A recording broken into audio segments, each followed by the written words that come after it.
CSRM DBC election এক্সপ্রেসে আমরা আজকে সারাদিন থাকবো টাঙ্গাইল 3 এবং 4-এ। আমি এই মুহূর্তে আছি ঘাটাইল, এটি টাঙ্গাইল 3 আসন। আমার সাথে যুক্ত আছেন টাঙ্গাইল জেলার জামায়াত ইসলামীর সহকারী সেক্রেটারি হুসনি মোবারক বাবুল। আপনাকে স্বাগত জানাচ্ছি আমাদের সিএসআরএম ডিবিসি ইলেকশন এক্সপ্রেসে। তো আমরা জানি যে বাংলাদেশের সবচেয়ে বড় ইসলাম ভিত্তিক রাজনৈতিক দল হচ্ছে জামায়াতে ইসলামী।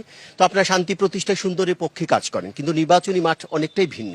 কেমন লাগছে সেই মাঠে কাজ করতে আপনার? জি, আপনাকে অনেক ধন্যবাদ। এখন যে বাংলাদেশের যে রাজনৈতিক সিচুয়েশন তা তো আমরা সবাই জানি, এবং আলহামদুলিল্লাহ আমরা এখন মাঠে ময়দানে কাজ করার একটা যে বিশাল একটা সুযোগ পেয়েছি, সেই সুযোগটা আমরা 100% কাজে লাগাচ্ছি। এবং আমরা লক্ষ্য করছি যে 5 আগস্টের পরে জনগণের মধ্যে বা আমাদের দেশের যে পরিবর্তন এসেছে, সেই পরিবর্তনের হাওয়া সারা বাংলাদেশের মতো আমাদের ঘাটালের এই 3 আসনেও জনগণ সক্রিয়ভাবে আমাদেরকে সাপোর্ট করছে এবং আমাদেরকে প্রমোট করছে। সব দিক থেকে আমরা ভালো আছি আলহামদুলিল্লাহ। ঘাটালের জনগণ আমাদের পক্ষে আছে এবং আমরা মাঠে ময়দানে কাজ করছি। সেই ক্ষেত্রে আমরা জনগণের বিপুল সাপোর্ট আমরা লক্ষ্য করছি। আপনার দীর্ঘদিন অনেক বছর আপনাদের রাজনীতি নিষিদ্ধ ছিল, আপনারা এখন ফিল্ডে কাজ করছেন। আপনাদের সাথে এই নির্বাচনকে 2.5 মাস বাকি, সেখানে অনেক রাজনৈতিক দল কাজ করছে, সেখানে আপনারা কি চ্যালেঞ্জ মনে করছেন সেই নতুন করে মাঠে কাজ করতে? কোনো না, আমরা যেটা মনে করছি সেটা হলো যে জামাত ইসলাম তো একটা সুশৃঙ্খল এবং ডায়নামিক অর্গানাইজেশন।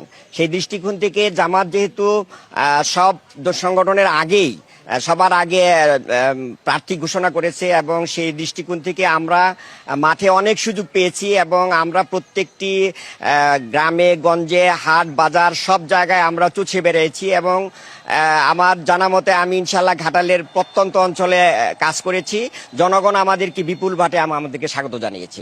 যদি আপনি বিপুল ভোটে নির্বাচিত হন, মানুষের স্বপ্ন পূরণে সহায়ক ভূমিকা পালন করতে পারে, কি স্বপ্ন আপনার এলাকার মানুষকে নিয়ে?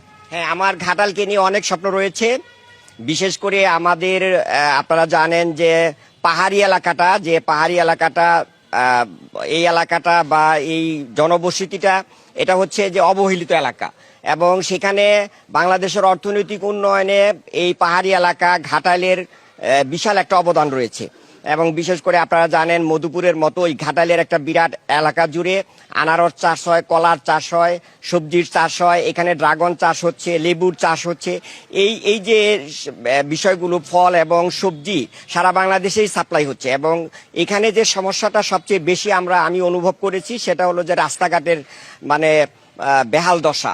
আমি চাচ্ছি যে আমি যদি ইনশাআল্লাহ জনগণ আমাকে রায় দেয় এবং আমি যদি জনগণের খেদমত করার সুযোগ পাই, তাহলে আমার প্রথম টার্গেটটা হবে যে পাহাড়ি জনবসতির জন্য তাদের রাস্তাঘাট উন্নয়নের মধ্য দিয়ে যেন বাংলাদেশের অর্থনৈতিক উন্নয়নে একটা গুরুত্বপূর্ণ ভূমিকা রাখতে পারে, সে ব্যাপারে আমি ইনশাআল্লাহ কাজ করব। অনেক ধন্যবাদ আমাদের সাথে সংযুক্ত হওয়ার জন্য। শুনছিলেন সিএসআরএম ডিবিসি ইলেকশন এক্সপ্রেস। আমরা পরবর্তীতে দুপুর 12টায় অন্য কোনো রাজনৈতিক দলের সাথে কথা বলবো। ততক্ষণ সিএসআরএম ডিবিসি ইলেকশন এক্সপ্রেস আমাদের সাথেই থাকুন।